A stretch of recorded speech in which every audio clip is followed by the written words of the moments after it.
Happy Friday. Hello. Hey Ace, how you doing? I'm How's good, it? Rizel. How are you? I'm good. I'm a little tired. I feel like it's been a long week. I feel like it's been a long January, but I'm trucking through. I know, um, right? January doesn't want to end.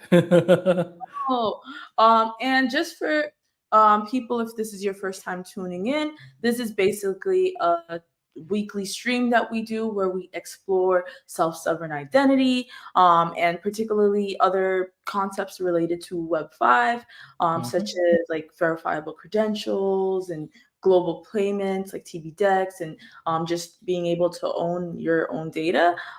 Today, we have a self sovereign identity expert from Trinsic named Zack Jones. I'm going to bring him up on the stage. Super excited. Hey, Zack, how you doing? Doing great. I'm doing great. Thanks for having me. That's really good. I'm excited to have you. I feel like I don't know. I think I told you this already, but for real, like when I look at stuff in TBD, they're like, "Oh my gosh, Trinsic posted a blog post. Oh my god!" It's like we really Yeah. we love your so there's a lot of synergy here, and I think we're really excited to have you come and chat with us. So, do you want to just quickly Cool. tell us a little bit about yourself? Like just anything fun, and like how did you even get into this space in general? Yeah, I think everybody has a interesting story to get into like the identity space or the decentralized identity space. So, I was actually when I graduated from college, I was running like an education nonprofit for 5 years. So I was like working with high school students, like young people, college students, like doing mentorship and kind of like and helping to get their own projects off the ground. So kind of like getting their ideas flowing and like building up like confidence and things like that. So I always really liked kind of entrepreneurship and like innovation and kind of helping people get their ideas off the ground.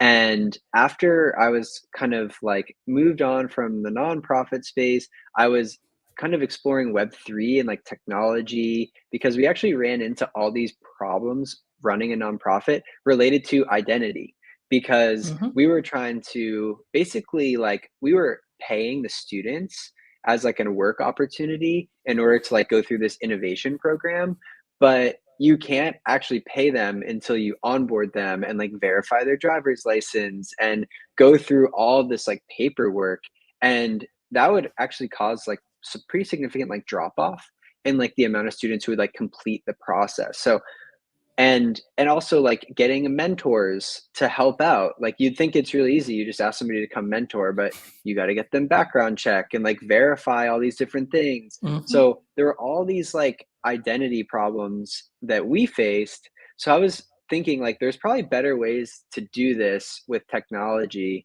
because we would literally like drive an hour to go get fingerprinted, to go get a background check, just so we could have somebody like mentor and like work with students. So I was exploring different like technology solutions and ideas, and ended up kind of like spending some time in the Web3 world and like just learning about like blockchain and NFTs and thinking like, oh, could this solve some of the problems around like identity and stuff like that? And the answer was actually like, no, not really.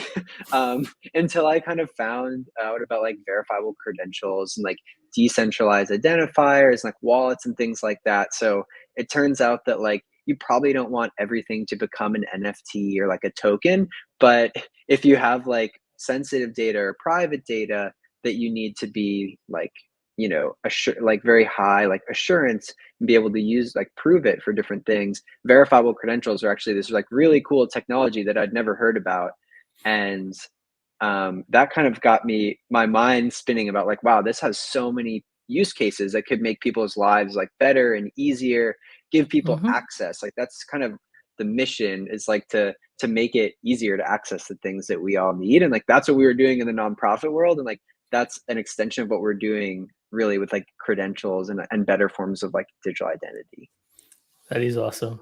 I have a question before I get into that. I just want to say hello to everyone in chat. I think we skipped that part a little bit.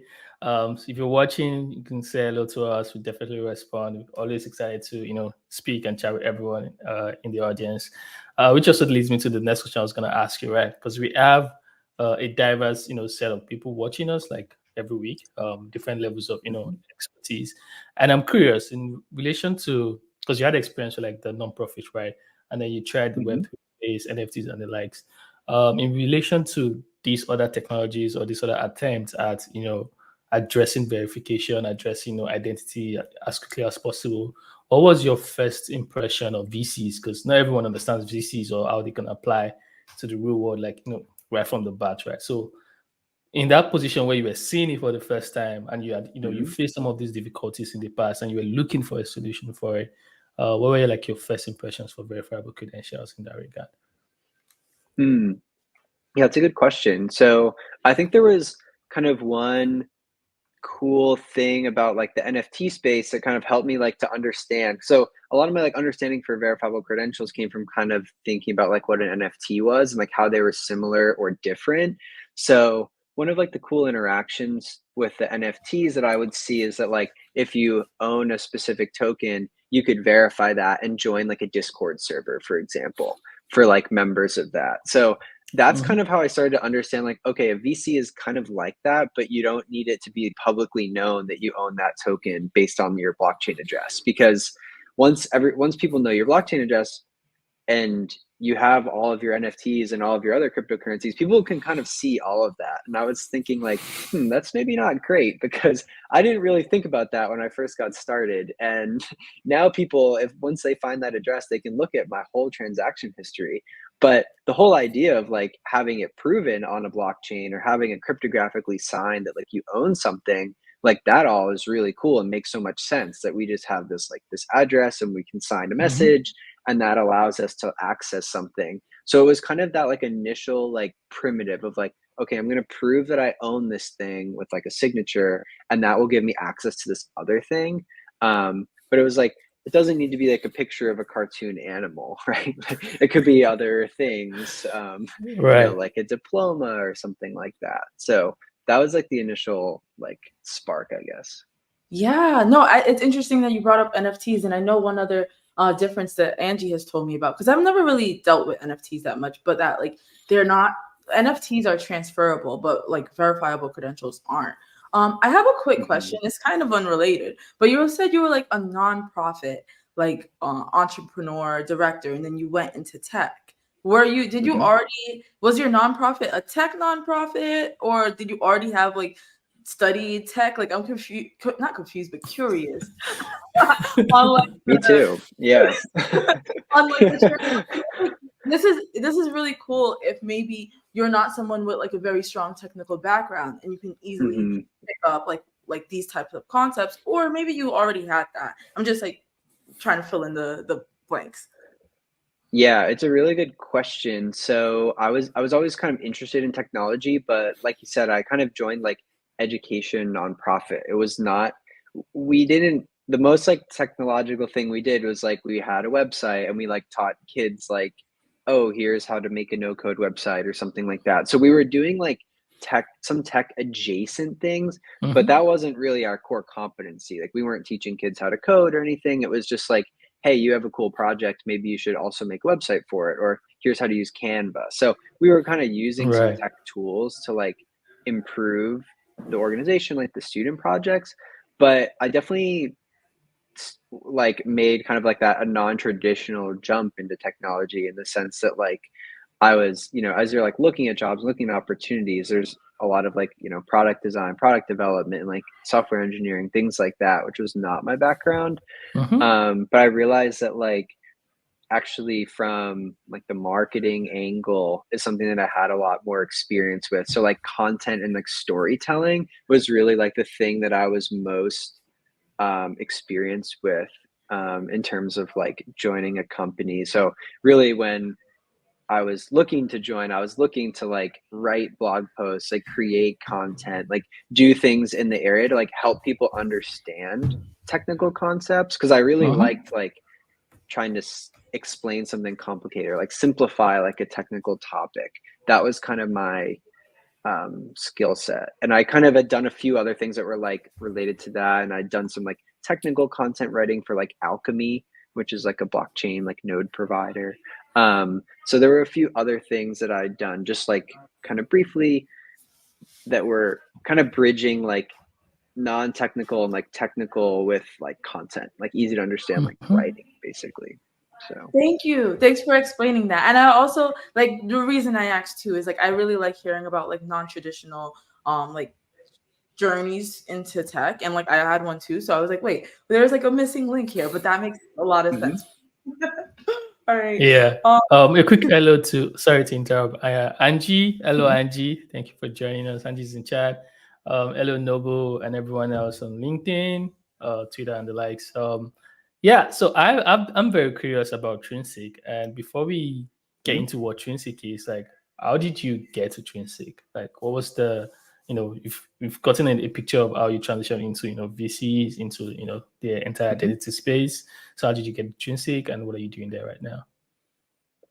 Yeah, that's a good question. So I was kind of looking to work in technology, but also work on like a problem or like an area that would make the world better. So not all companies like check that box, right? So certain things, if it's just like that, I don't really know if this is going to make the world much better if we like sell more advertising or something like that. So that kind of narrowed down my search a little bit. But in terms of like once I started to understand, as I was, searching for jobs and kind of talking to different companies and people, like understanding like the mission of Trinsic to like make the world more accessible, understanding how like verifiable credentials are kind of this like enabling technology that's becoming more like widespread.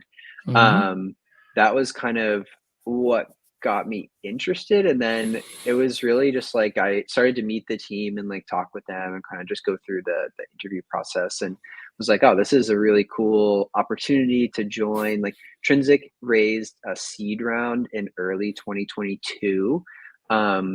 So then this was kind of like middle of 2022. They were kind of hiring some more people after the fundraise. And that was kind of when I joined. So joined to kind of help on the marketing team and to help with kind of our story and messaging and content and things like that. So that's primarily, but we're a small team, so I do marketing, but I'm also like doing a lot of like customer calls and like customer success and like working with different, entrepreneurs and developers and things like that. So my role is, it's like says just director of marketing, but it's a startup, it's a small company, you wear so many different hats.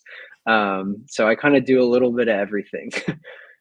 Yeah, That makes when you sense. told me it was 10 people or approximately 10 people, I'm really impressed at Yeah. the success y'all have made.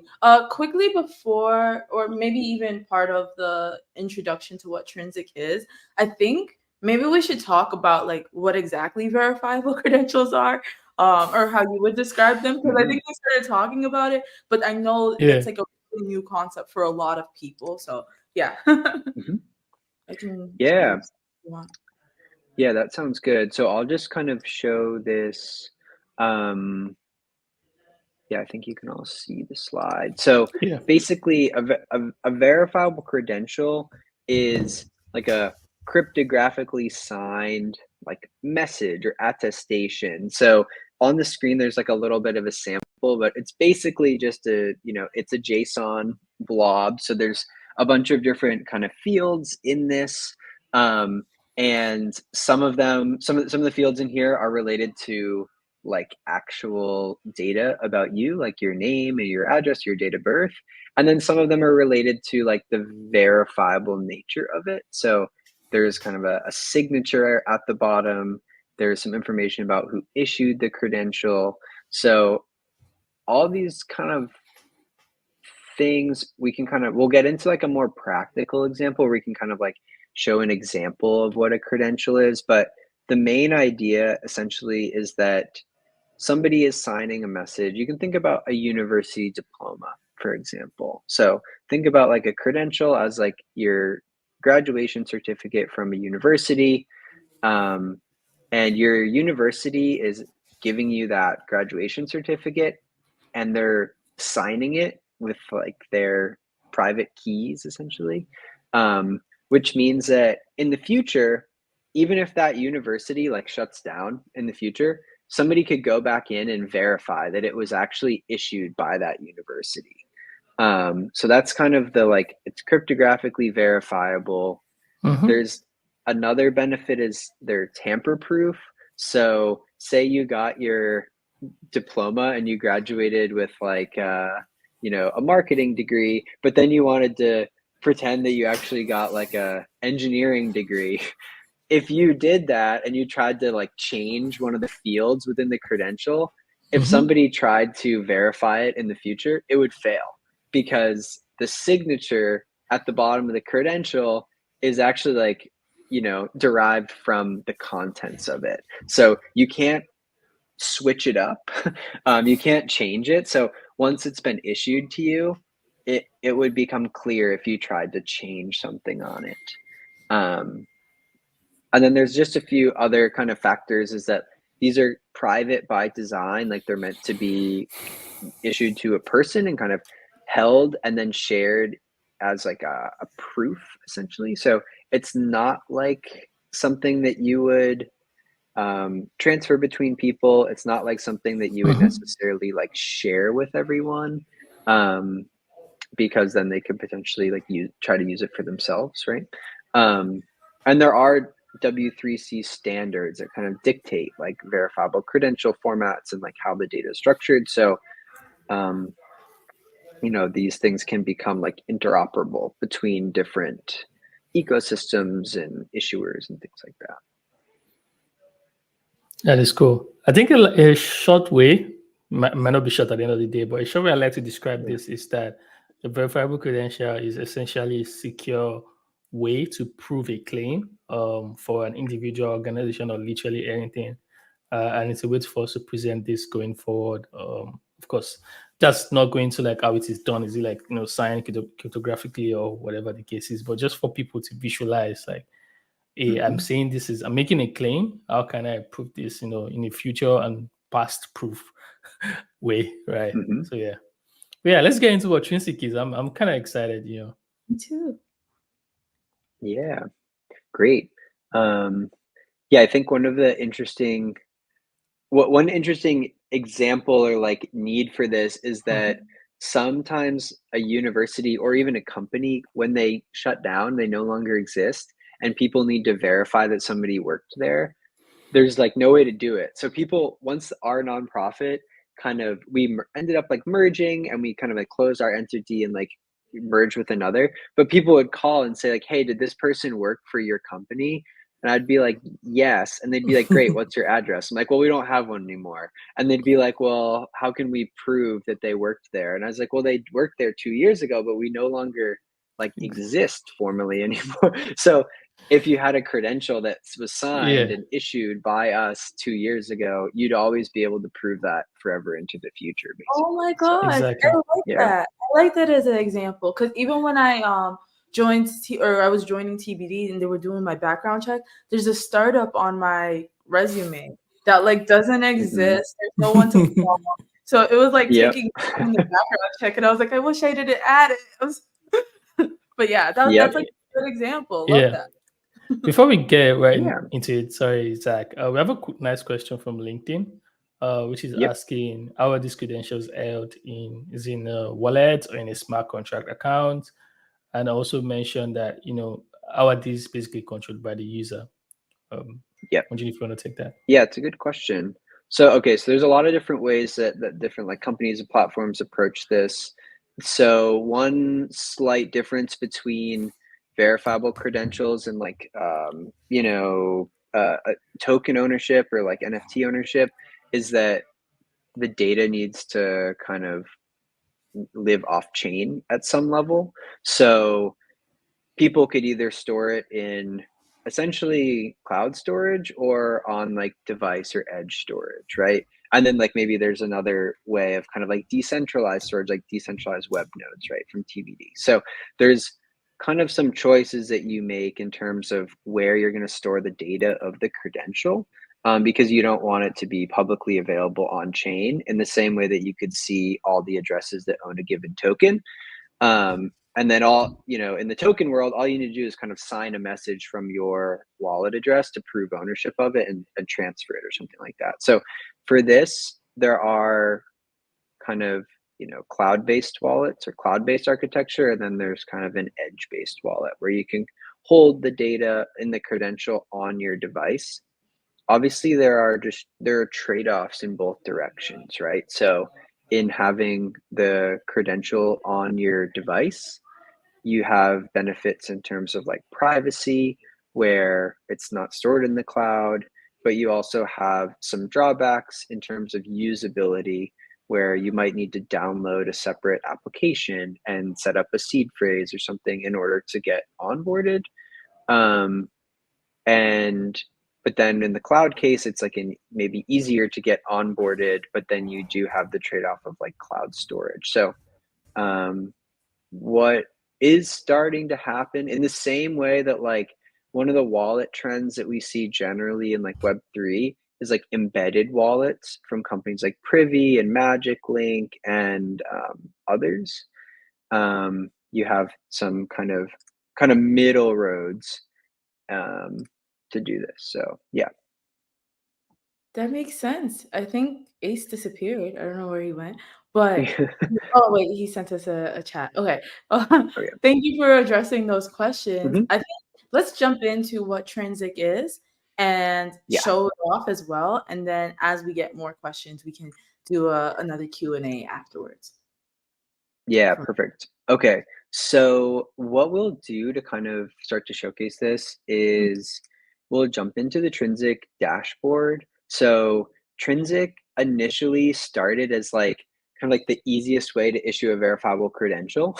And so we kind of built like a developer platform where you can start to issue verifiable credentials. So that's kind of what I'll showcase is like the evolution a little bit of like our current version of the platform.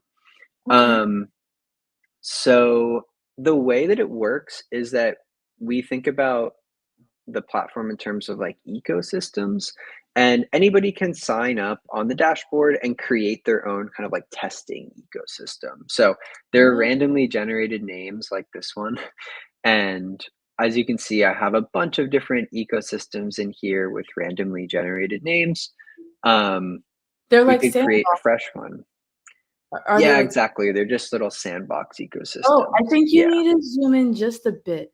People are saying they can't see it that clearly, and I know it's kind of. Oh, Yeah, you could probably see it really well, but sometimes on like StreamYard, you have to zoom into a point that you think it looks goofy. okay. Does that look a little bit better? It looks fine for me, but let me see what it looks like in Discord. But you can keep going. I Okay. will. StreamYard, you have to Yeah. zoom into Okay. it. Think it looks Okay. goofy. Okay, cool. Okay. So we'll just start in kind of in like the home. So you have this ecosystem. If you do want to issue a verifiable credential, you first need to define like what that credential template is. So everything kind of in the credential land is dictated by the credential template.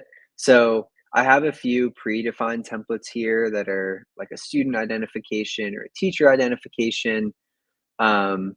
And what we can do is we can just look at these briefly and kind of understand like what is in here. So this is a little bit more This technical, is but kind of cool. showing, yeah, you can kind of see all the different kind of information that can be contained in the credential. And basically you have some kind of metadata around like when it was issued, when it expires, the credential status, things like that. So credentials can be revoked. So if you're thinking about, a diploma or like a work credential, if you no longer work at the company, your work credential gets revoked. So that's another like slight distinction maybe with like tokens or NFTs or something is like you you can't really get them revoked. Like once you have them in your wallet, you have them in your wallet. So this can be used to dictate like an employment credential that allows you to access a building, which, if you leave the company, then you shouldn't be able to do that anymore. So anyways, and then we can see some of the actual like fields contained here, like first name and like what type of, what type of data that is. First name, last name, the course, and the semester. So this is a very simple like credential template. And yeah, but for the sake of this, we'll kind of go through the process of like creating a new one. And I think we'll just call this like a verified ID credential. So it's like a demo of a verified user. And a lot of the things, like one of the use cases that we're seeing a lot for verifiable credentials is like, how do you prove that somebody is who they say they are? Or like, how do you prove that someone is like a verified user? So like LinkedIn and Twitter and Instagram all have these different like verification processes and things like that to prove that someone's legit. So we're kind of seeing a lot of different applications, and people try to use verifiable credentials to like prove that someone's a verified user. So then they could actually prove that across a bunch of different platforms rather than like just on Twitter, right? Because if you verify yourself on Twitter, that doesn't mean anything to LinkedIn or Facebook or to a job searching platform or something like that. So whereas a verifiable credential, you could have it and you could prove it in different places. So anyways, there's some kind of cosmetic like areas here where you can kind of name like the section of the credential. So you could have like the personal info here. And then again, we could just do like first name as a string, last name. And then we could do like a date of birth, which we can make a date. We could have like a country of residence, which is kind of needed. And then we could also create some like Boolean values, like over 21. So certain like age restricted products, for example, might only care about if you're like or over 18, and then over 21. And then even like if you think about something like a senior discount, there might be like an over 60 or something like that. And we can just make these true false, and then it'll kind of become clear like why that's interesting in a few minutes. So here's our very basic credential template that we can create here. Any questions or anything so far? For me, oh wait, there are questions on the side. I do want to like save those for after the demo because then there might Cool. go too long. But I do have one question for myself. It's like, so Yep. Trinsic, is it a wallet or is it just an area for you to create templated verifiable credentials and then other people can use those templates? Yeah, it's a little bit of both. So we do have kind of a white label like wallet experience and like an issuer portal, but it also gives you the flexibility to like just define the credential and create the credential and then like send it elsewhere. So I think um, basically what we've tried to create is like a platform that's really easy to use and get started with, but then also if you want to get into it and customize things, you can totally like customize everything and do what you want with it. So I'll show at least what our kind of like white labeled stuff looks like, and then we can talk about how you would like customize that and do whatever you want, do something different. So Yeah, go for it. I love that um, it's like templated that way. Sorry, you can keep going. I just wanted to yeah. make the comment. I like that it's templated that way because then you don't have to be a developer and like be no JSON format and all that. And like it still shows you kind of like that view you showed us. It looked like a VS Code text editor. It still shows you that view. Mhm. Yeah, and it's kind of like what we found is a lot of people are trying to like understand credentials, build a very simple demo, and if you can do that, like oftentimes people need to convince their boss that they should invest more time in building something. So building a simple demo quickly is like a can be a good tool to like be take to other people or take to hackathon even to kind of prove out a concept. So we'll see that like this verified ID credential doesn't have anybody who's an issuer of the credential. So we do want to like add a registered issuer, because if you think about certain credentials like a university diploma, you don't really want anybody to be able to issue a university diploma on behalf of a specific university. So there's kind of this concept of like, you want to have a registered issuer who's allowed to issue specific credentials. So again, there's different ways you can do this and host this, but for the sake of just like a simple kind of no code situation, I'm just going to add my own email as an issuer here. And all the credentials that I issue like from this email will be signed by the private key associated with my DID, my decentralized identifier. There's different, things you could do with your DID, but that's maybe beyond for right now. So if we go back to our credential template, and now I click issue, I'm going to be taken to a different place outside of the dashboard. So you can think about the dashboard as like the administrative, like back end kind of like tool. And then we have this white labeled wallet view that we call it. So I was actually before this doing like a demo of like a university diploma. So I've branded this as a university. We could go in and like change the branding and change the colors, but for now it just has the university diploma and these student ID credentials. So this is kind of the default view. Again, this is like a demo tool for the most part. Like people aren't really going to like bring this specifically to like a production use case. People will build their own, build their own wallet view, for example. But again, this is kind of simple demo. And to kind of show what this like issuance flow would look like is, if we go under actions and issue, we can create a credential offer. I'm allowed to issue all these credentials because I've been registered, but if you were, only registered to issue one of them, you would only see one of them here. So for the sake of this, we'll do kind of the verified ID.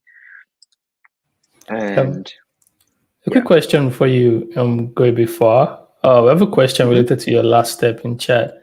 And basically says the DID that was shown, like showing that you're an authorized user to issue these VCs, was that created like when you send that email, or was it like fetching it from somewhere else?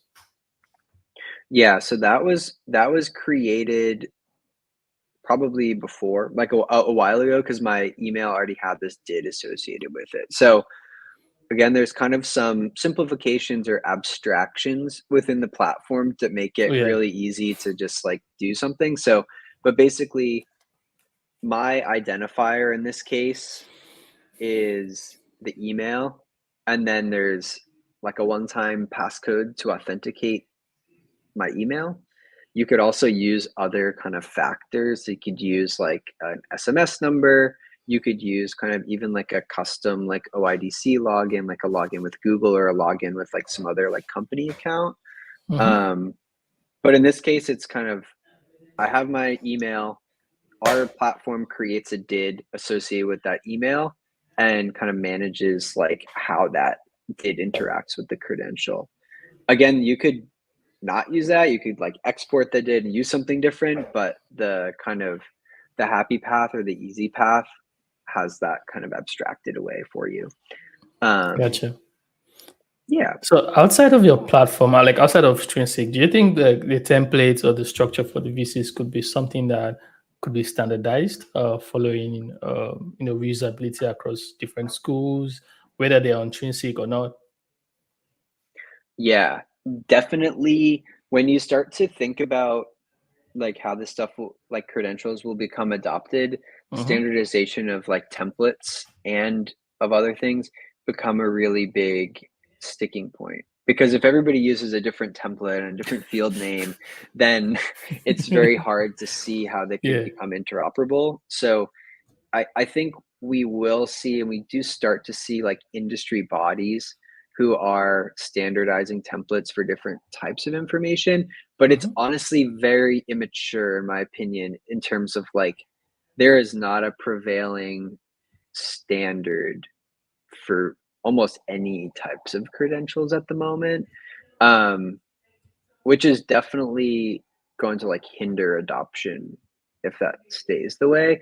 But if you can imagine, it's really hard because you need to get everyone to agree on what it is and to use it. Because if somebody says, wait, I need this other field, then you either say, well, you're going to build your own template that has a new field in it, or we're going to have a credential that has 150 fields in it, and we're just going to use 10 of them, which is like more, I think there are certain like specifications that look like that, where it's like, what's the data? Like one field is what is the information? The next field is how was that information gathered? The next field is when was it gathered? The next field is how trustworthy is that information? So you start to end up with this credential template that has 100 fields in it because everyone who designed it needs to have the thing that they want in it.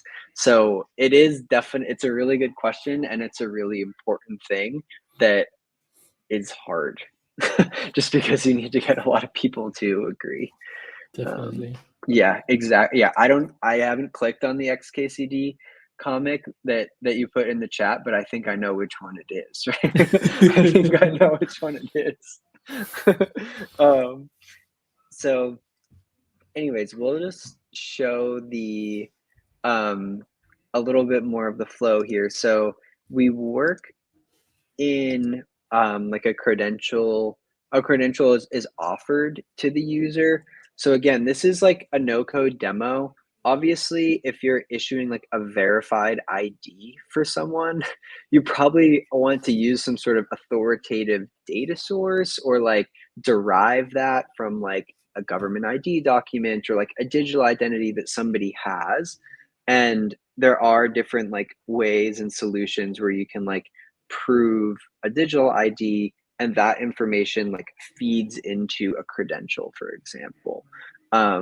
Because you might not want like me saying that my date of birth is this, and if that's not trustworthy or anything like that. So and then we will check these, and Nice. we've now created the credential, but we've not like sent it anywhere right now. So there's kind of two different paths. This is where some of the optionality in the platform goes, is that the Trinsic platform can be used to create the credential, and then you could just kind of save the result of that credential and like store it somewhere else, store it wherever you want. Like you could save it to a user's end device, you could save it to your own storage, you could save it to a DWN potentially. But in this case, you can also just email it to someone or like email it. You could, send them a link or something like that. And that's kind of, again, for like a no code demo situation, we could just put in the, my email really here. like the options. I love the options because I'm still like, I think I'm still fairly new to verifiable credentials, and I was only imagining QR code, you scan it, but I didn't even think about like just send a link over or just makes it easy. Yes. Yeah, you definitely can. Yeah, there's a lot of flows that are kind of QR code based. You can do a QR code here as well, like you saw before, but just for the sake of this, we just have the very simple like notification email that you've been offered a new credential.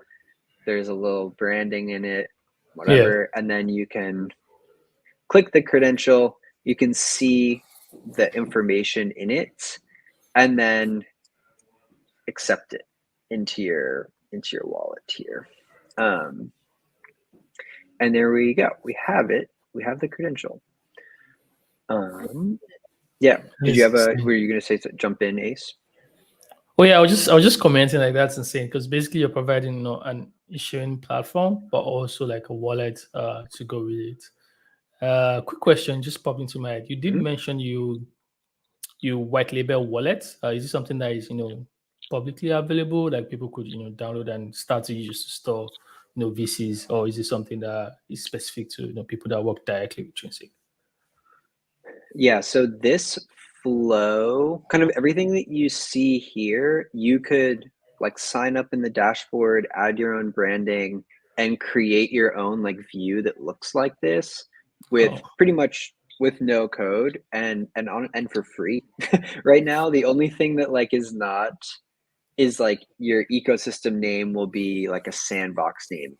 If you want like a custom name and some other things, you would have to upgrade. But basically, we wanted it so you could completely for free build like a really slick demo of like defining credential, issuing it, showing it in the wallet. Again, this is kind of using our like cloud wallet infrastructure. So we do have like a wallet application in the App Store that has like a different kind of model of like edge security and storage. But right now it's not like an open issuance wallet. It's just for like mhm. kind of a specific like Trinsic use case. So there is a Trinsic app that looks like a Trinsic wallet kind of, but it's not necessarily something that like you could issue into Yeah, at the moment. Interesting. Um, yeah, gotcha. yeah, I yeah. have an additional question, and then there are the two questions in the chat that I think are pretty Cool. interesting. Um, Yes. my additional question, I know we had like initially talked about like KYC, know your customer, and I will be vulnerable Hmm. and say that I don't really understand the flow of like the know your customer stuff. So you don't have to like do a full out demo, but I'm like curious Hmm. how it looks if you are Yeah. like who's the one issuing the KYC? Is it a bank? And like what would the fields be? I don't even yeah. I don't know if you would know the answer to this, but I'm just curious. Yeah, that's a really good question. So if you were, so we are kind of thinking of like a KYC credential and like, I like to call it like a verified ID credential because KYC is very like, I mean, like know your customer is kind of specific to like a certain use case or industry. Whereas, like a verified ID credential could be used to prove your name, to prove your age, to prove that you're, have a valid ID document or something. So in the case of this, there'd probably be a lot more fields in here and of like other information that came from that kind of like know your customer check. Certain ways to go about it, like if you're onboarding to like a fintech application, for example, they need to know that like you have a government ID document that like passes their check. You need to also probably do like a liveness check and like a face match that like your face matches your document picture. There's also like list checks that happen. Like you can't be on a like a watch list or something like that. So some people will combine all of that into a singular credential and just say like watch list, like true, like face match, true, liveness, check, whatever. Other people, you could imagine issuing like 5 different credentials where there's just a like watch present on watch list false is just like single field kind of credential. um so there's a few different ways to go about it. Again, back to standards, there doesn't seem to be any like standard or like well adopted way. But the flow of what this would look like is, so we have the verified ID credential here. We can see the fields. If we go back to the dashboard, one of the other functionalities is the verification. And this is, again, just kind of a demo verification flow where you get to see what it would look like to actually like create a proof and verify the credential. So in this situation, you have a request, like a proof request for a credential that's like part of the schema, basically our verified ID schema. And then I get to disclose like what data I want to share. You could also, if you need certain data, you can also like make a template that requires that data to be disclosed. But again, for kind of demo purposes, I can say like, I don't actually want to disclose my name or my date of birth, but I want to disclose like my country of residence and the fact that I'm over 18. And I'm just going to select those fields. This is called selective disclosure, where you can choose parts of the credential to present without disclosing the whole thing, right? So if I now click verify, then we actually get to look at kind of what the verifiable like presentation, like what the proof itself looks like. And we can see that like it's this given schema. There's a like revocation, like here's how we determine if it's been revoked. And then we can see in the credential subject, maybe I forgot to uncheck that, remember, but we can see that it has just shared a few of the fields. It hasn't shared all of the fields. So you can imagine for like the actual like onboarding to the fintech application, you would get your credential, you'd go to verify yourself, you would only disclose like the required fields that are needed. This proof would happen, and then the application would just take the results of that proof and use that to kind of create your user profile, or like use that to know that you're actually like allowed to onboard to the application. So yeah. That is amazing because it just kind of filled a gap for me right now. The first time I heard about selective disclosure, I was like, how do we enforce this? And I think that where I went wrong was I was thinking about selective disclosure from the angle of the person requesting to the verifier, right? So I'm like, Mm-hmm. if this person is saying they only want my name, or if I'm above 18 and they get access to my credential, how do I know they did not, check the other things, right?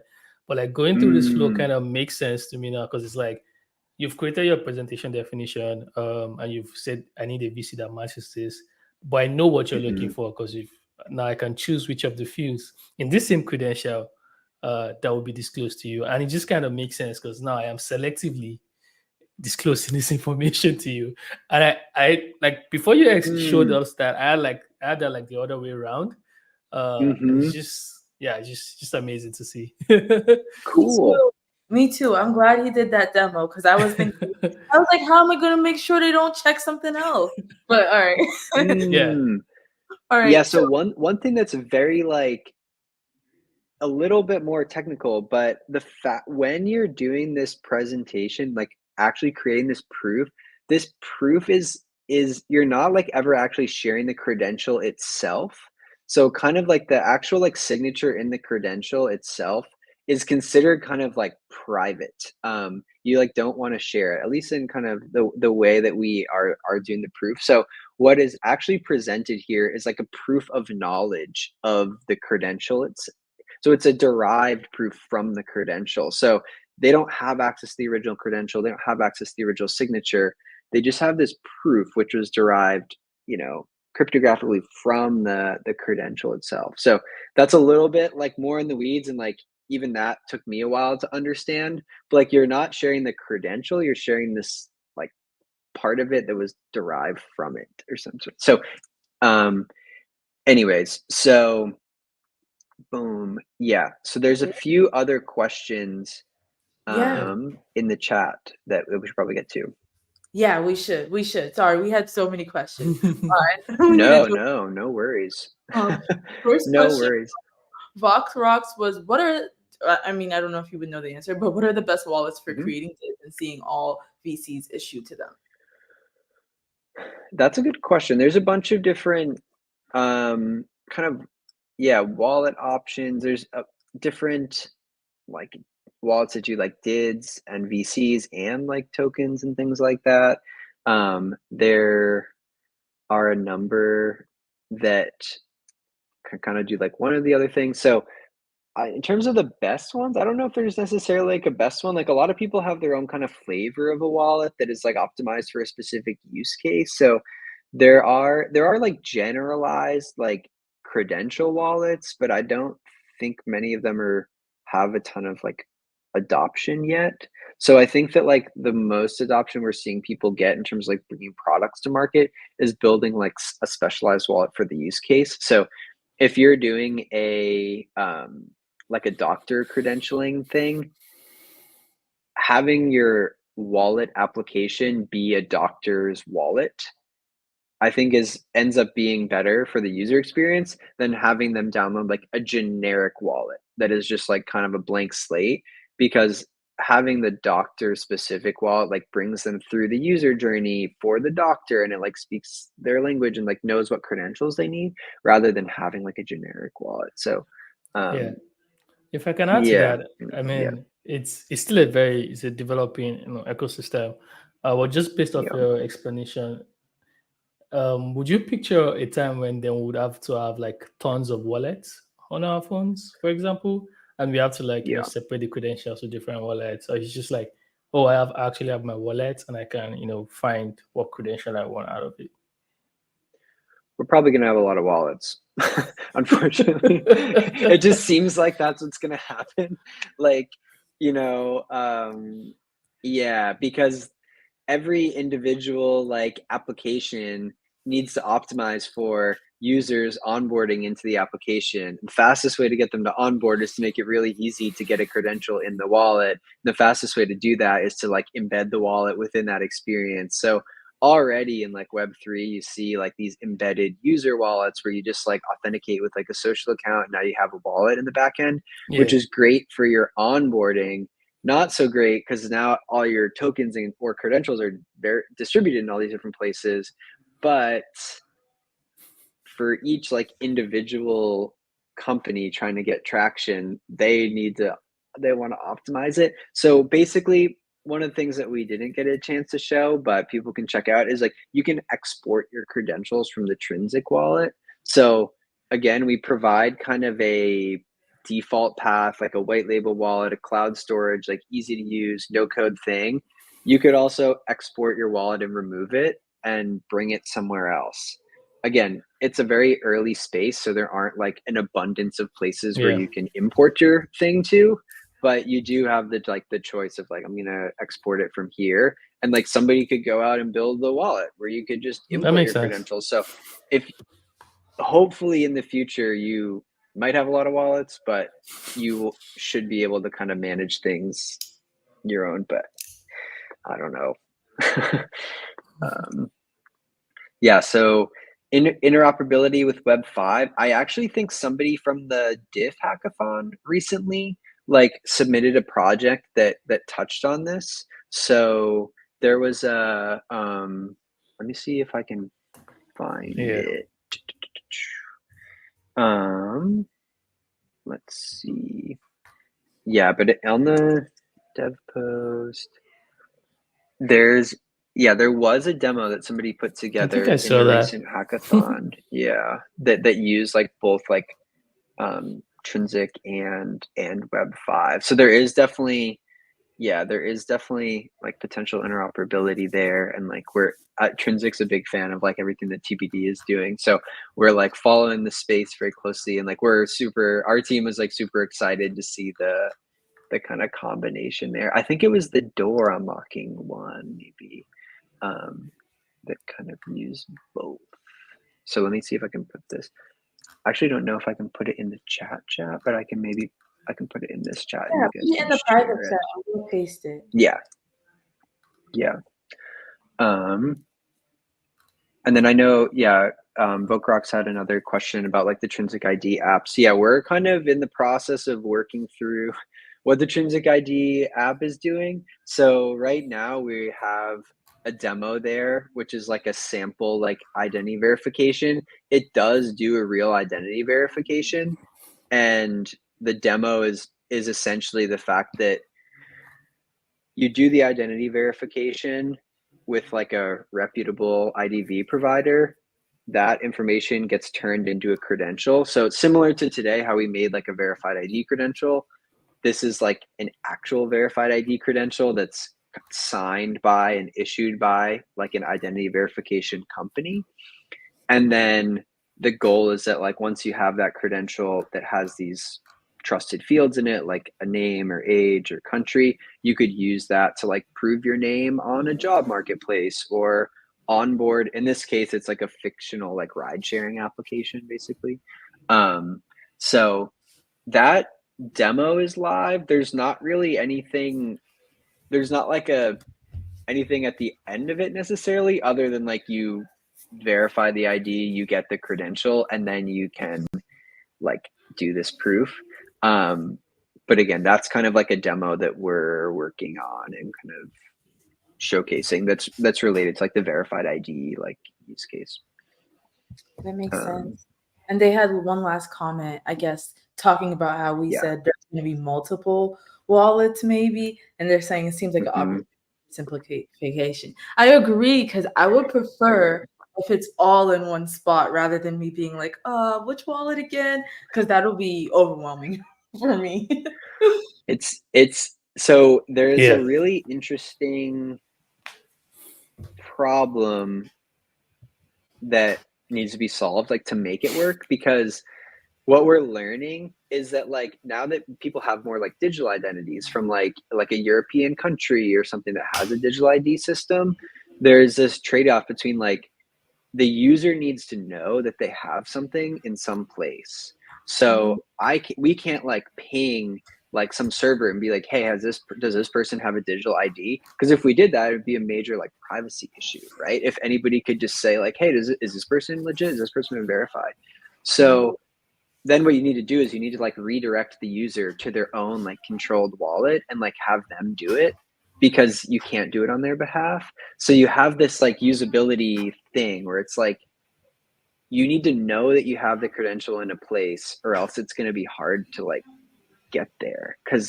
So anyways, that's one of the like difficult questions with like the user controlled wallets. And if you have 10 of them, like nobody can manage it for you, because it is kind of privacy preserving in that way, that like we don't want you to be able to know like, oh, your diploma's in that wallet, because then there's something that, so anyways, it's a really hard problem, but I completely agree that there's a need for simplification.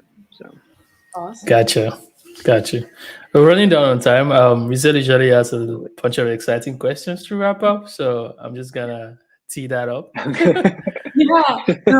Thank you so much, first of all, Zach, for this awesome demo and all the clarifications. Folks, if you want to try out Trinsic, I put the URL right on there, trinsic.id. But got some important questions for you. First of all, what's your favorite food?